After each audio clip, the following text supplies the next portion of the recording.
I have a very special episode for you guys today. This is an in-person local podcast that I did right after moving back to Utah from Hawaii. And this is actually an episode I've been trying to have happen for a couple years now. I was going to interview one of our guests today, which is Christian Sandoval, right before I left for Hawaii, and I ended up having to cancel it because I was moving. So it was awesome. I ran into him at the grocery store. And so we got it scheduled right away. And the reason I wanted to interview Christian is I didn't know a lot about Christian, honestly, but all I knew is somehow I started following his coaching page. He works with a lot of athletes, mostly youth athletes, but also professional athletes, like any athletes. And I mean, as a coach, just seeing the stuff that's coming up, I'm like, well, this is somebody who really knows what they're doing. So I was excited to interview about, yes, the training and athleticism side, but also I was seeing so much mindset and teaching really cool, deeper principles to the kids. I was just like, well, there's something cool going on over there at Total Athlete Trainin in Utah. That's what it's called, TAT. As the nickname, the acronym for that. So let me tell you a little bit about Christian Sandoval, the owner and founder of Total Athlete Trainin in Riverton, Utah. So his professional journey began with a 20-year active duty career in the U.S. Army, where he ultimately served as a master sergeant. And then after retiring in 2014, he built TAT from the ground up, which he calls a performance-driven legacy in motion, which I think is well described. Christian holds degrees in exercise science and marketing, as well as 2 master's degrees, one in organizational leadership and one in human performance. He also holds graduate certificates in life coaching, which are BCC and ICF endorsed, one in neuro leadership, another in executive coaching, and another in intelligence analysis. Okay, you getting a vibe here? In addition to his academic preparation, he's a certified master resilience trainer through the University of Pennsylvania's MRT program, which is a premier initiative that strengthens mental toughness, emotional regulation, and high performance leadership. He has helped thousands, from soldiers to professional athletes, translate mental resilience into real world results. Professionally, he is recognized as a strength and conditioning coach and exercise scientist with credentials including ISSA master trainer, certified speed and agility specialist, StrongFirst level 1 instructor, and Olympic lifting instructor. Okay, so yeah, Christian's cool. And then also we have on the show one of his athletes who recently got a full ride athletic scholarship to the University of Iowa for gymnastics, and her name is Sophie Schriever, and she's awesome. Just adore her. And so this was a really cool conversation between the 3 of us, kind of going back and forth between coach and athlete. And what I really hope to bring to you guys today was some of the behind the scenes mindsets of being an athlete. Because that's what I hope for you guys. I hope that you will show up in your time that you spend quote unquote exercising, becoming an athlete. And that also requires understanding how to think and how to live outside of at gym time also as an athlete. And so there's so many gems in here that way. And also, of course, I had to pick Christian's brain and how do you look at training? Give us something. So he gave us all sorts of amazing insights and, also people, that he has looked up to and learned a lot from. So if you're in the training world, whether you're professional or just really into it, you might want to look some of those people up. And yeah, so here we go. How to think, live, and train like an athlete with Christian Sandoval and Sophie Schriever. This episode is brought to you by Peluva. So Peluva, P-E-L-U-V-A, those are Mark Sisson's new zero drop minimalist shoe with that distinctive 5-toe design. I have been loving them. I've been a longtime fan of barefoot shoes, and I was very resistant to the little 5-toe articulation personally at first, because just being real, I thought they looked really nerdy, and I was like, oh man, yeah, I love Mark so much, and I get what he's doing, but I'm not wearing those nerdy shoes. And then Brad Kearns, who's also involved with that project, was like, no, Tara, you got to try them. Tara, you got to try them. Tara, just come on, try them. And I tried them, and I kid you not, I enjoy them so much that I actually like how they look now. Weirdly, I can tell. So the purpose of that toe articulation is so that your toes can move more dynamically. So with other barefoot shoes, like I've been a long time fan of Vivos, and I'm still a big fan of Vivos, but they have just that big toe box, right? Which is awesome. So I didn't really feel like the 5-toe articulation was necessary, to be honest. But as I've worn them, I have experienced how awesome that is. It was actually been quite surprising for me. And I wore them this morning. I wear them all the time, and I'm really, really enjoying that freedom of movement of my toes. So yeah, Brad and I have been going back and forth. I'm like, dude, I actually love them. And he offered to sponsor the podcast with Paluva and also offer you guys a 15% off code, which I was like, okay, cool. Yeah, I will gladly introduce my people to Paluva shoes. So you can use code Coach Tara at paluva.com, or you can just go to Paluva, PELUVA.com/Coach Tara, and you can get that 15% off discount. Make sure you snag some of the socks while you're there, because you're going to need the toe socks. Okay. All right, let's get into the episode. All right. So we have Christian Sandoval, coach. And then we have Sophie. What's your last name, Sophie? Schriever. Schriever. Mm-hmm. Sophie Schriever, athlete. Me, coach. So this is going to be a fun conversation. Thank you guys for joining me. Thank you. Thank you for having us. Yeah. I'm excited because like I love finding coaches like you and like professionals like you that are just behind the scenes, you know, just day in and day out working with people and applying. And like it's such a gift for you to come and share with people all those gems of wisdom that, you know, the people don't really have access to, right? Your athletes do, the people who come here do, but everyday people, I mean, no, nothing but love for all the social media like people out there, but just being super real. Like, I'm like, man, I tell like my friends in the industry, I'm like, you got to keep working with people one-on-one, or you just start getting like kind of dogmatic, or you're just preaching a lot of theory. When you work with people one-on-one or with group, you know, all these different people in real life, you just get your ass handed to you so many times and humbled, and you learn like that didn't work with that person, blah, blah, blah, blah. So, you know, to kick this off, I want to talk about today the mindsets, how to live like an athlete, how to think like an athlete, how to train like an athlete. And I want to start with you, Christian, on mindset stuff, because like you have so much background in leadership, and you know, Christian, you were master sergeant in the Army, which is like really up there, right? So extensive leadership training, education, experience there, and then you've been doing this since like 2013. It's been a minute, 2013. Right. Day in, day out, leading, making leaders. Yeah, you're reminding me of the grind, man. Yeah, it has been day in, day out since 2013. So yeah. Yeah. So that's awesome. 12 years just day in and day out, plus all that.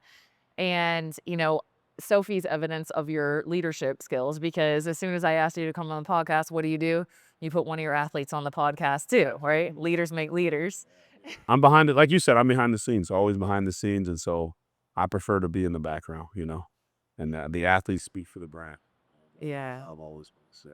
Well, thanks for coming a little bit. You're still in the background. So yeah, there she is. A little bit. Spotlight. Okay. So actually, like, let me switch to Sophie. What did you learn? What have you learned? If you can think of something on the fly like this, what have you learned about leadership, whether it's leading your own self or how you show up with other athletes from your time with Christian? Yeah, I think the biggest thing that I've learned is confidence is everything, and not just confidence in like yourself, but in what you're doing, and just not being afraid to take leadership and not being afraid of what people think when you do take leadership, and just like accepting that if you do something and people don't like it, then they don't like it, and that's okay, but doesn't change if you're going to do it or not. Yeah, I saw that right away. Sophie's only 18, getting ready to start on a full ride athletic scholarship at University of Iowa very soon here, right? Like you're probably already training with them and everything. Yeah, we did start. So yeah, we went in the summer and back for 2 weeks and then go again. Okay, cool. But you know, she's only 18, and immediately, hi, I'm Sophie. You know, so you're living that, breathing that. It's cool. Yeah. Thank you. There's not a lot of, there's a lot of 18-year-olds that, you know, they're looking down. So you're a living example of what you're saying right now. So Christian, coming back to you, like what kind of leadership lessons are important to you to teach to your athletes? Like how does that come into play? You know, it's leadership's it's just a word. we think of like what that word implies. The implied task of leadership is the destination, the mission, and everyone has a mission in life. And then the mission's not, it's not a direct term for like the military. In fact, I don't speak in a lot of military jargon. So usually like on the podcast, hey, we're not going to talk about the military. But because leadership doesn't have an age, so I've got kids that are in kindergarten that lead. They're given tasks, they're given conditions and standards on what we need. And then on top of that, they're allowed to execute. They're allowed to mess up. They're allowed to make mistakes and learn by trial and error. So I think leadership is just kind of one of those things where we give kids an opportunity to come in here and be able to lead in an environment that's not toxic, or an environment where they can make mistakes. And then once the mistake is made, then we can provide a solution instantly of, hey, look, kid, don't worry. We'll give you another opportunity to lead. And then it becomes to the point where it's infectious, where kids are now like raising their hand. Hey, I want to lead. Pick me, pick me, pick me. And it's like, because they know it's safe, because they already have it. Leadership is a trait that we all have through just genetics and the whole survival of the fittest. We've evolved to be where we couldn't be here without leadership. So that's kind of how I like to look at leadership. Yeah, that's huge. Creating a safe space to just be you, Sure. be allowed to be a human, be allowed to make mistakes. When people feel safe, then their natural essence comes out. Big time. And they're natural leaders. Like, hey, I don't have to beg you to lead. I just got to bring it out of you. Hey, kid, like, you got this already. Try this. Don't do that. Now let's see you go to work. And then they realize, oh, I actually can lead. And then, you sit back and you just twiddle your thumbs, and then they make a mistake, right? They make a mistake, then we just kind of reel them back in, and that's leadership 101. There's some tough leadership that has to take place in sports, and there's a time and a place for that, but it's not here. Yeah, and leadership isn't always super shiny, right? Like I'm like, basically with my clients, I'm like, I'm your servant. That's how it feels to me. I'm just here to hold space, support how I can, like have you shine. And that involves a lot of thinking and pondering and grunt work on the end of the leader. So, okay, how about so now we're kind of in like mindsets of an athlete, right? So what would you say? I mean, you've worked with so many athletes, and Sophie, will have you chime in here too. But when you're competing and things, like there's definitely you gotta get to a point where you don't feel like freaking training all the time, right? And so like in terms of carrying yourself internally to be able to be an athlete, what would you say? What kind of mindsets do most athletes possess that you think, specifically athletes that really are like they're really getting there. They're really doing good. Like, and we'll have Sophie pop in here in a minute, but like what mindsets you see in them that help them get through those tough times? Well, I just had Jack Kelly here. Jack Kelly's a star linebacker at BYU. Jalen Warren, star running back for the Pittsburgh Steelers. I'm not name dropping these guys because, I like the Steelers. I'm an Eagles fan. But truth be told, like with a Jalen, I have to tune him down. Once he gets on the ground, Jalen is like the same Jalen that he was when he started playing football, which means like he's a dog. He doesn't believe in like off days. He doesn't believe in taking it easy. He wants to go full speed because that's just his mindset. So it's something in an athlete at that level where it's just a switch, and they know how to turn that switch on very quickly, and they know how to perform and execute. So it's not something that you have to tell them what to do. It's like you got to tell them, hey, tone it down just a little. So I probably told him tone it down a handful of times while he was here. And it's like, And why are you telling him to tone it down? because, at this point he's an asset. He's an asset, and he doesn't have to always try so hard to get to where he's at. He's already there. And sometimes for an athlete that's at that level, you have to remind them that, dude, you're already there, man. You don't have to sit there and do the hard, you don't have to traumatize yourself to be where you're at. Like, you're there. We just have to make all the smart moves to maintain you. So that way you don't get hurt, and so that you don't, your mind doesn't implode because you're doing too much. And so athletes like her and him, they're the same. You have to tone them down. How many times have I tell you to tone it down here? Right. So we got to stop. That's it. Fight's over. We got to stop. And so you don't have to tell them those things. They auto tune themselves automatically. They know how to turn the gauge on. So that's the mindset of an athlete. That's that high level athlete they can turn it on and turn it off. It's easily accessible for them. So How do you feel about all that? I agree. I mean, I think for me, I started at the very bottom and then had to fight for everything that I have. And now it's like, a part of me now. And it's like every single day I'm going to fight. And why wouldn't I want to be better? Why wouldn't I want more? Like, who's going to tell me that I can't do more? And so it's like, I feel like in athletes that keep getting better and don't like burn out, it's like they want more. They like constantly, even when they're the best, like, what else can I do? I'm not the best. Like, what else can make me better? How much more can I do? What am I capable of? And like being curious and allowing yourself to like understand that there's more. There's more for you. And it's like it's never over. It's a constant want for more. And it's a little bit greedy, but I feel like just like allowing yourself to not let yourself think you're the best and train like you're not the best so that you can have more. And I feel like you find that in the best athletes. Yeah, you always hear those stories about like the other guys that are newer on the, the Lakers. They get to some hotel and Kobe's in the gym at 4 a.m. and he's Kobe. He's already big Kobe and he's already drenched in sweat by the time they cruise in there at like 5 a.m. And they're like, wow. Or you hear those stories about Michael Jordan, like, practicing way extra and all that. And it just reminds me of that. It's like, it seems the athletes that I've known, there's a lot of humility in them if they're going to continue to progress. Like they don't let it get to their heads completely when they have reached a huge amount of success. And I'm hearing that in what you're saying. Yes. Any other mindsets that come to mind? So like if somebody listening is like, let's just say they're trying to get in shape. They're just trying to get healthier. What mindsets do you see in here day in and day out that kind of hold people back, or, things that you've dealt with yourself on your journey that kind of like put you in a rut, and how would you say get past those? I mean, human beings are already predisposed to like knowing the uncertainty of like, why am I here? It's like, why am I here? Like, what's my whole purpose? And it's like, well, your purpose is you're a human being. You were built to work. Just look at your ancestors. Like, we couldn't have evolved this far without working. So the first thing you have to tell yourself in the morning is the golden rule. We talk about it here, and it's me telling my athletes, you got to win. My principle of winning is huge, because there's days I'm sick. There's days I'm tired. There's days I have injuries from service that are just, they're ailing. They kick my ass big time. I mean, I just broke my foot back in March, 3 different places, blew my toes out. It's not even worth talking about, because at the end of the day, it's like there's a person on a combat zone somewhere. There's a person in a war-stricken area that's starving to death, And so it's like, okay, yeah, so I have a broken foot. Who you just think you're all that, and you never stop, and you're just trying to prove a point. It's no, I'm not. I'm just trying to win.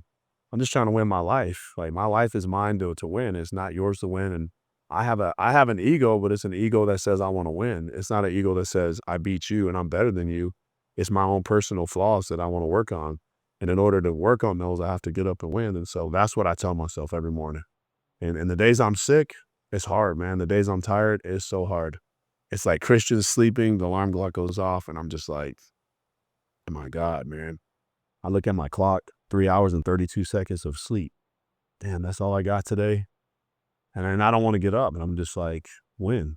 So as soon as I start making excuses, it's like, win. And then I compliment myself on something that's big, like my feet, or my hands, or like my knees at work. My knees are like feeling achy, but today they feel good. So therefore, I'm grateful for them. And then I start talking about, my smile. If I think my smile is great, 'cause I don't smile enough. Or I might say, hey, I love my, my skin. It's of a different color of brown, And so maybe I like my brown skin. Whatever the case is, man, it's something that's not superficial. It's something that's just deep rooted in just me as a person. And then I get my ass out of bed, and before my feet hit the ground, I talk about my joy factor. And just like, you know what? The world's full of joy haters, man. They're going to hijack me any chance they get. So it's not happening today. And then I just walk out the door. I don't have a mindset mastery. I do have a mindset mastery part of my business, but I don't preach it that way. It's very non-linear, but it starts with just that whole idea. Hey, we got to win. Christian, we have to win today. And then let come what may. You sound like the perfect person to be leading a bunch of athletes. Yeah. So it's dope. It totally matches. And I like that what I'm hearing there is you're using gratitude to pull yourself out of a funk, which is like Big. Yeah, gratitude is huge. And self-love, Yeah. right? Telling yourself positive things about yourself, feeling that to get yourself out of this, like, you know, rut and poor me, my life sucks. We all do it. We're all guilty. We're so guilty of that. So totally. Thanks for sharing that. That is fine. Sophie, any thoughts? Yeah, the biggest thing that I ever learned, because before I was just like kind of stuck in this rut where I'm just like, oh, there's no point in doing this because I'll never get there. Like, I'll never be good enough. I'll never like be successful. I'll never be great at what I do. And once I came here and like he told me every single morning, like, wake up, what's the first thing you do? You say win, win whatever you're doing that day. And like it just changed my life and my perspective on everything because like it's never over. It's never actually over. Like you always have a chance. And I feel like that's something people don't realize is that like you have endless opportunities and every day's a new day and you always can wake up and choose to do the thing that it will move you forward or the thing that will just keep you in the same spot. And it's just a choice. And I feel like making that choice the first time just sets you up to continue making that choice. And like you feed off of it and you enjoy it and you feel better when you're doing all the things that make you better. And it's hard to like accept that. But like once you get there and once you start making that choice to like wake up and do the things that are hard and whatever, it becomes like joy. Like you get there and you get excited to go do these things and you're like, wow, like I would have never wanted to go do this before, but now it's like I wake up and I get to go do this and I get to go change my life. Like every single day I can make a choice. Every single day I can get better. Every single day I can impact somebody else's life just by like them watching me do what I do. And it's just like, I feel like that switch was such a big switch. And I wish that I would have found that a lot sooner because my life would be different. And like, but I'm really grateful for it because now every time anybody comes into the gym, it's like, Christian's like, give them one piece of advice. I'm like, it's never over. It's never over. Keep going. Like, you can wake up and choose that, like, it's not over. Like, every single day is a new day and you can start over every single day. Yeah, I saw some of that written down there. Like just start again. I think it says down there. Just start again. Yeah. That's I listened to you talked about mindset. There's a guy, Sam Smith, or Sam Harris. Sam Smith's a singer. I like Sam Smith too. I got him in my head on auto I tune. thought of Sam Yeah, Harris when yeah. you said that, but Yeah, Sam Harris is he's a beast. He talks a lot about just begin again, and if there's one thing, if humanity were to fall apart tomorrow, and we had to restart the earth, what piece of advice would you give? And he was like, you're not this next thought, and it's like, oh, interesting, because we lie to ourselves. Human beings, we're bad at that. So it's like, begin again, like just restart. She says it a lot. We're philosophers in our own right. We both have our own way of philosophizing. Every human being has that. She just said something that pertains to the mission statement of TAT, which is, as it applies to athleticism, pretend that you have nothing but train like you want everything. Say that again. As it applies to athleticism, an athlete must pretend that they have nothing but train like they want everything. And that's kind of the mama mentality. Kobe talks about that, being the best version of oneself, not being content. We could say it a million and one different ways, but at the end of the day, we're in a privileged position to learn a thing or two. If you ever seen that movie, the training, what's it called, Training Day with Denzel Washington, the first thing he says when he gets in that car with that new detective is like, you're in a privileged position to learn a thing or two. But keep your eyes open and keep your mouth shut. And he says, he says a little bit more bolder, like, but it's like, that's training day. Every day is the same. It's the same situation. We're in a privileged position to even talk right now. We're in a privileged position because if we weren't in a privileged position, our thoughts and our mindset would be even different because we wouldn't have this incredible gym. We wouldn't have all the resources we have to shoot the podcast, and we'd be trying to survive. And hey, man, when you going to get that pail of water? Are you going to get the water there? Am I going to get it? Are you going to go hunt that animal down, or am I going to go get it? Because we got to survive, So I look at things as black and white that way. Like we're privileged right now, so we can have this conversation, and that in itself is a mindset. Yeah, we're so like, I don't know what happened to me, but ever since I was a little girl, I just have these moments all the time of like, I'm here. I'm on Earth. I love it here. It's freaking crazy here. This is the craziest journey ever. Ups and downs. And none of us know what is going on. And it's so cool. And I hope I can do it again. It really is that. But yeah, I hear that in you guys, right? It's just another day that you have, and how are you going to show up in it? That's what I hear is like, you have this from that when thing in the morning that Christian gave you. It's like this, like, how am I going to show up today? I can just choose. And once you understand that, and then once you start making those decisions that are feeding your life and you get that energy and that joy, it snowballs. You become almost unstoppable. And yeah, you might still have a little moment where you freaking broke your foot to pieces, and you get to revisit gratitude. I was heartbroken. I'm not in military lie to the camera. I was really heartbroken there, but dang, unbelievable, man. Me? I gave that speech about like getting stuff out of the way and dropping kettlebells on your feet all the time. And it's like me. Oh, is that what happened? Yeah, training accident. Guy left his stuff where it shouldn't have been. He had it in the safety zone. Long story short, he had it there. I fell, had 2 cannons. It dropped on my foot. And one of my guys is like, dude, we didn't even hear you scream. And I said, because I was like ashamed. I'm like, I was ashamed because I'm the one that dropped it. You know what I mean? I'm the one that dropped it. I'm the coach. And I'm just like, there's no way I could show that kind of pity for myself. I just took a big gulp. And then I kept working out because I could feel the blood filling up in my shoe. And it was like, damage is done. Well, it's like, it's like one of those things like damage I thought is I done. might get a little bit of David Goggins-ish energy today. There it was. Job is done, man. Like it's okay, damage is done. And in my mind, all I can think is, oh shit, I got 6 hours of training ahead of me and these athletes need me. How in the hell am I going to show up, man? How am I going to show up now? That's all I could think about. And it took me like 4 hours to get to the ER. And then like, I took it off. Hey man, stitch this up, put a cast on it, because I have like 4 hours to fly to get to work. I'm not joking. And that's just how it was. So that's the mindset, but you have it too. You're a mom, you know, if you got hurt right now, your kids come first. And you're going to do whatever you can do, right, mindset wise, to take care of them. We all have that dog. That's why we connected today. We all have that dog in us that said we don't quit. Man, you're an athlete too. I mean, you have the same mindset. We all are the same. Nah. If I broke my foot, that's the military in you, I think, a little bit. I'd be like, yeah, I gotta go. Like, shit happens. But that's cool that you have access. That's how I look at these type of things. Like, it's important that we have access to certain things. Like, I used to be a marathon runner for a really long time.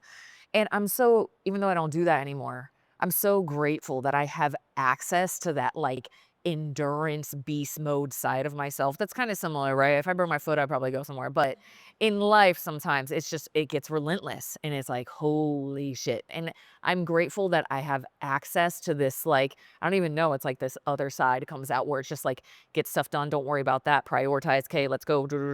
Like I know how to support myself through that. Right. And that's what I hear. I bet that happens so much with so many of your athletes here, especially because you have a lot of kids coming here and they're gaining access to that side of themselves that knows how to push through when they don't normally would have given up. Oh, it's powerful. Yeah. Yeah, it's powerful. Even Sophie Stewart, she had the surgery on her arm and she came in with this mechanical arm on. And I had another girl who came in, Kate, and Kate broke both of her hands doing a back pedal. And she went back this way. She's an equestrian athlete. She rides horses. And she broke both of her wrists. And she was crying. She was ashamed. She ran out that day. Her mom's a nurse. She gave me the scoop on, hey, she got 2 broken wrists. 2 days later, she was showing up at the door. What can you do with me? I have 2 broken wrists. I miss this place. Yeah, you can do this, that, and third. I do performance therapy. That's my strong suit as a coach. And so it's like, but when you see those kids and they've done what you've asked them to do, and then all of a sudden you're put in that situation as a coach, the first thing I thought of was Kate and Sophie. I thought of those 2 big time. And then Umu Tukuafu, because she broke her knee and I watched her knee go over here and she just handled it like a boss. I carried her out of here, took her to the ER. And it's like, I think about those moments. It's like, I don't have any excuses. It's time to go. It's just a broken foot. I watched her go through this. My female athletes are the strongest. That's why she's sitting here. Right. They just are. They're the strongest that we have. And so, yeah, again, leadership has no age. Yes, I was in the military, but that doesn't make me the ultimate hero. And I don't even talk about my military service ever, because it's irrelevant. Like, I'm in the present moment and now, and these kids are warriors. They don't have to go put on a uniform to prove their value and their worth. No, these guys are warriors. I've seen them, and they're battle tested. They'll go put a uniform on if they had to, but that's just, they're the strongest lines I've ever seen, and it built me up as a coach. So Yeah. I'd say I would guess that you're well acquainted with discomfort, not only physically, but also that emotional, like the spiraling stuff you were talking about before. Like, you know how to get through that, like how to work your way through those spirals, which, by the way, I just have to say, I wish I was a little poor kid growing up. So I wanted to do gymnastics so bad, but that was just completely out of the question. And I just think it's so cool that I was watching some of your videos. It looks like the funnest, coolest stuff. Like, you're doing all the, what is the rings? Is that what you call it? The bars? Yeah, the bar things, and then tumbling. I'm sure you can just flip all over the place. That's so freaking cool. It's so, just have to say. It is cool. I'm like so lucky. And every time I watch a video, I always try to put like music with it that makes it look like a process, because it's like, wow, like my body can do this. I'm capable of this. And me and Christian talk about it all the time. We always like talk about like how crazy it is that we can move our bodies this way, and like we don't realize it until we like sit down and we really appreciate it. And it's like, oh wow, like this is a masterpiece. Like, I get to go show the world like this. This is so cool. I'm so lucky and like so blessed to be able to showcase that and make it look like that. And it's such a cool sport. It's so cool. It is so cool. But yeah, you're right. You're showing the world like something that's possible. You know, my 14-year-old son, he's very blunt. He's like, adults are so lame. They can't even like jump. That's what he said. So, and I was like, okay, I see where you go. I can jump, dude. You want to challenge? No, he can jump higher than me, but yeah, you're reminding people like, hey, guess what? Your body can do all this kind of cool stuff. It's inspiring. Speaking of, now switching to physical, I want to hit that, because I mean, one of the main reason I reached out to Christian like 2 years ago before I moved to Hawaii. We were going to try to do the podcast, and I ran into you at the grocery store here. I was like, oh, perfect. One of the reasons I reached out is just because like, I don't remember how I started following your Instagram, but I like, as it would pop up, I was like, well, there's a coach who knows what they're doing. Ooh, that's a good idea. Ooh, that's some good stuff right there. Ooh, like the stuff that you're doing with your athletes, I'm just like, oh yeah, I'm going to start doing that actually. But the banded clamshells with the, there you go. Yeah. some of that's good. Like, and so like, you're just a wealth of knowledge, and I don't know exactly how would be the best way to communicate this on a podcast, but like any wisdoms that you have to share, because most people, it's just like walk, run, ride a bike, lift weights, right? Like, but what wisdoms can you share with people on like a health journey of like understanding how to navigate their like actual training a little more intelligently? Yeah, just remember your body's a system. It's a system of systems. And so when you look at it, again, it always goes back to the origins of why you were built. You were built for like industrious work. We're all capable of it. And so it's like you kind of put that protocol together based off of what you're trying to accomplish. For these guys, it's a fascia system. It's like they have to be able to operate in all these independent actions. And so because of that, you look at that and then you trace it back and you start designing a program that gets you to move. So if you're playing intramural softball, if you're an avid skier, if you're a skateboarder, if you're just a person that just wants to be functional and have some kind of athleticism, jumping on a box just isn't going to cut it. Maybe you learn like rate of force development. So you have this cool search engine, Copilot or ChatGPT. Hey, what's the best way for me to increase my rate of force? And it's like, well, learn how to get a response out of your body. And it could be something as simple as jumping on top of a curb 5 or 6 times to get that response, instead of like going to a novice gym and doing a 60-inch box jump. I see that a lot on social media where it's like, dang, man, you don't really understand the theories of physics that box is not really doing much for you, versus, determine what you want to be first. So if you're going to be a novice skier, or, you're going to just be a cyclist, and then you start drilling down from there. Like, what do I need in my sport to be great? For a volleyball player, it's not doing top end speed sprinting 2 times a week. Top end speed sprinting is getting the body to open up at max velocity.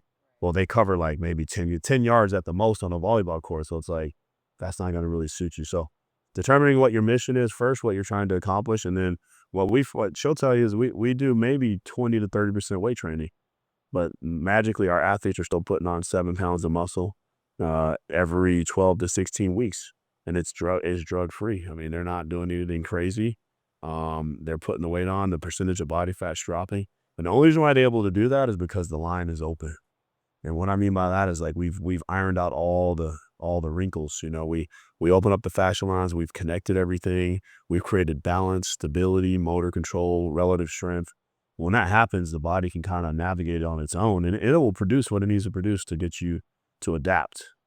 That's the biggest foundation. So if I do a lot of weight training as an athlete, I have good genetics, man. I get muscle so fast, and so I don't want that. I want to be able to sprint, jump, run, throw, kick, punch, all those change directions if I needed to, and not blow my ACL out or my meniscus, those kind of things. So, and then the heavy lifting I found out for me is it's detrimental to sport because it's a compressive state. So for the listeners, I mean, it's like I have a theory called the compressive and the decompressive state. Like anytime you compress something, you have to immediately decompress it.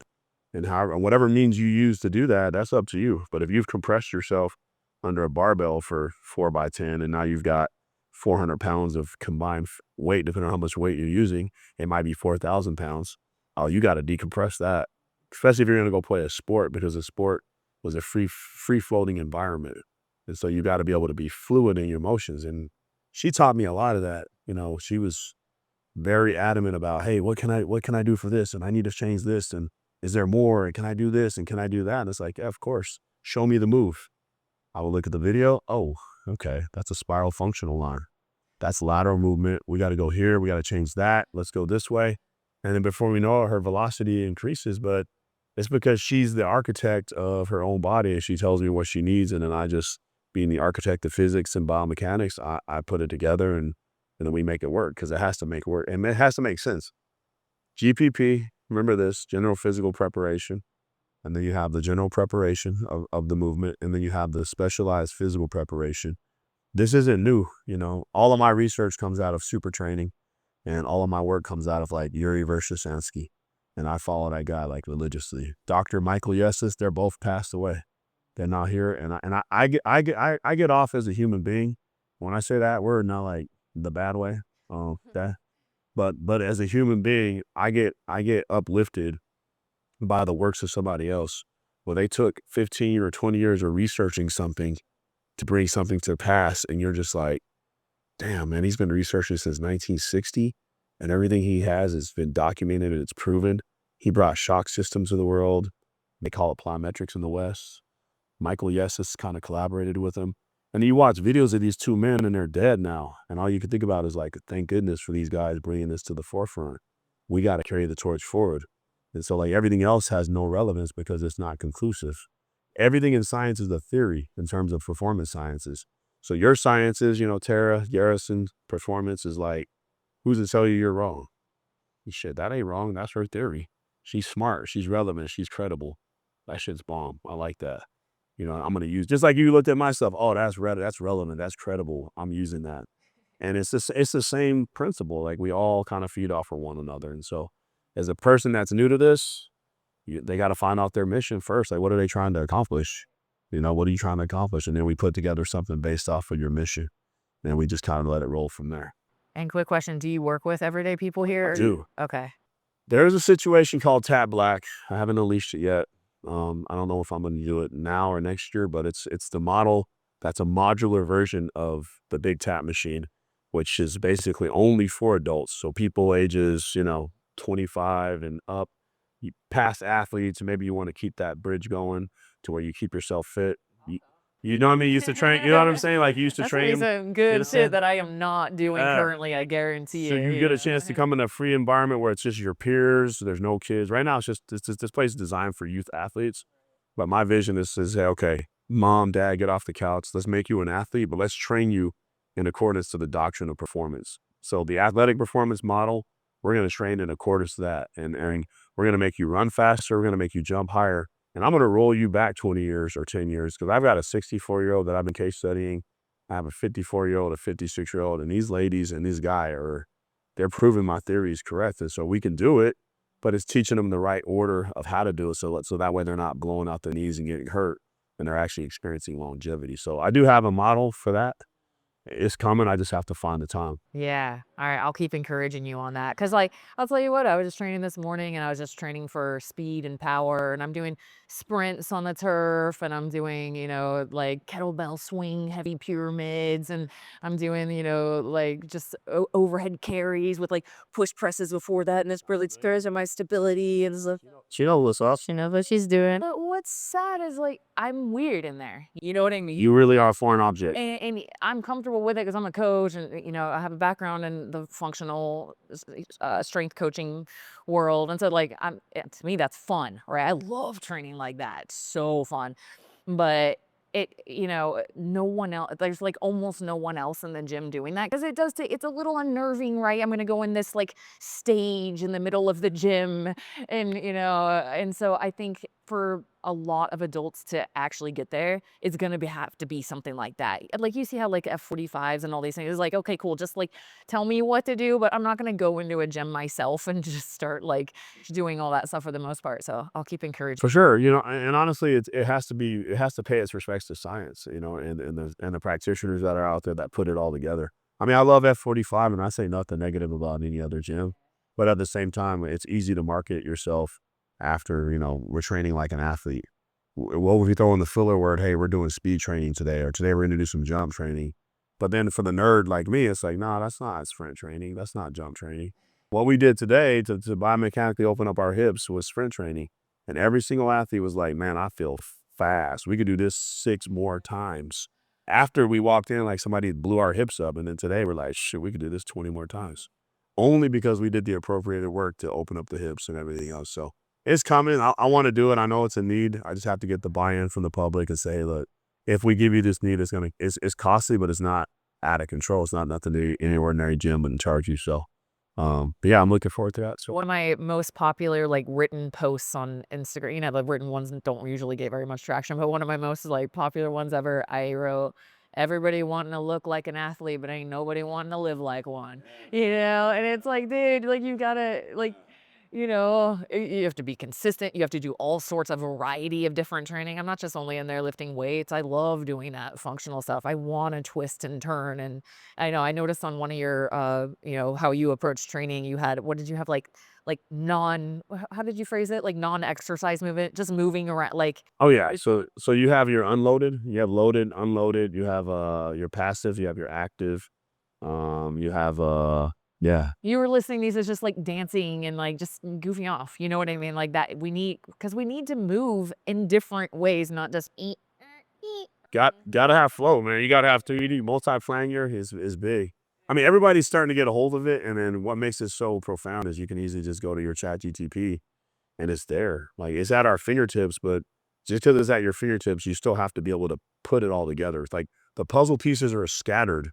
And like we have this, we have that, speed, power, agility, and it's okay. We got to put it together, and then we have to synchronize it to where it works. Like that's where AI is good, man. It can create a lot of things, but putting it all together and having it synchronized, where you say you have to be at ground level to see the person. Hey, dude, I'm sorry today, but we can't do that. We're gonna have to do 4 weeks of prehabilitation on your knee, because on this machine over there, it's telling me that you're 46% asymmetry. And you're about to blow something, so we have to change directions quickly. So that's kind of where the science kicks in. It's fun. And when you're dealing with an athlete, they get it. They're not going to fight you because they want to play their sport, versus an adult. Let's be honest now, we're a little vain at times, and we want to look a certain way. That's what it's about too, man. You got to look a certain way. You want to wear the swimsuit or whatever, but you get it. Yeah, having an intelligent approach. And yeah, I mean, you've almost got like, it's like borderline like a physical therapist office up in here in the corner, and like.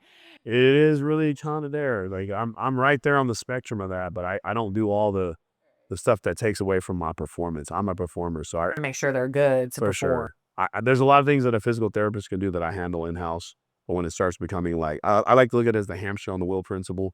When you have to be a hamster on the wheel and you have to run in that wheel, you need to go see the physical therapist. When you can get out of that wheel and I can take you to the backyard and you can dodge snakes and get away from predators, now you're in my world. Now I can make you escape and evade, that kind of thing. So Yeah, that makes total sense. All right, I have to ask you now. So when you came in, so I'm imagining that you probably did gymnastics since you were really little. Yeah, I did it. I started when I was 7, so I actually started late. I started really late, but I've been doing it since then. So yeah, a long time. So when did you start coming in here? I started coming in here like probably 2.5 years ago, I'd say. Okay. And what I'm curious, like, what did you learn? What was different, like, what about training and how you were approaching things? Because you've been doing gymnastics all that time. Like, what changed for you? I think it was just like understanding that my body's capable of a lot more than I know. And like as a gymnast, you train as a gymnast. You don't really train as like an athlete. Like you do the movements that you do and you do strength. Like gymnastics conditioning is super different. It's very like focused towards the exact movements. Like if you're gonna throw the bar this way, you're gonna do an exercise where you're literally just going like this. And like it's good enough, but like it's not at the same time. So coming here, it was like, wow, like I'm more than just a gymnast. Like if I train like an athlete and I train like laterally, like we don't train laterally as a gymnast. Like we don't know how to run. We don't train these things. So like just that little bit more of like athletic training completely changes you as an athlete, and like you're more explosive, you're quicker, you understand where your body is in space, like you're symmetrical instead of like twisting one way. Now we've learned how to twist the other way, so your body knows that like how to adjust, and you stay safe because like your body knows how to adjust. You know where your feet are. Like before, you don't really know where your feet are. Like you're just like doing your stuff, like you're throwing your skills, but you don't understand how your body moves. And coming here like teaches you so much about like how to use your body and what you need to do and how you need to prep your body. And that was super interesting to me. Like my gymnastics completely changed. Like it went from like not even understanding like how to use my body like as like an asset. Like I just like now my body just moves and it does the things that it needs to do, and I understand like the things that I need to be doing to prep my body for that. And I feel like I wouldn't have ever found that. I would have just stayed the same, and my gymnastics just looks so much more powerful and explosive and so connected and fluid and smooth. And before it's just like like, and like now like I know how to run to the side. Like if I mess up on one of my skills, I'm not going to get injured putting my foot to the side. I know where my body is in space now, and like I wouldn't have known that before. How's that feel hearing that, coach? It's a dream come true. It's my bigger story is the long hours sitting on a bench. No one sees it Saturday, and I'm thinking like, how can I make athletes better? How can I be the best influence? And then a gymnast walks in, and then it's like, oh, okay, this is what the training gods sent me. I always refer to the training gods. This is what they sent me. Okay, this is going to be interesting.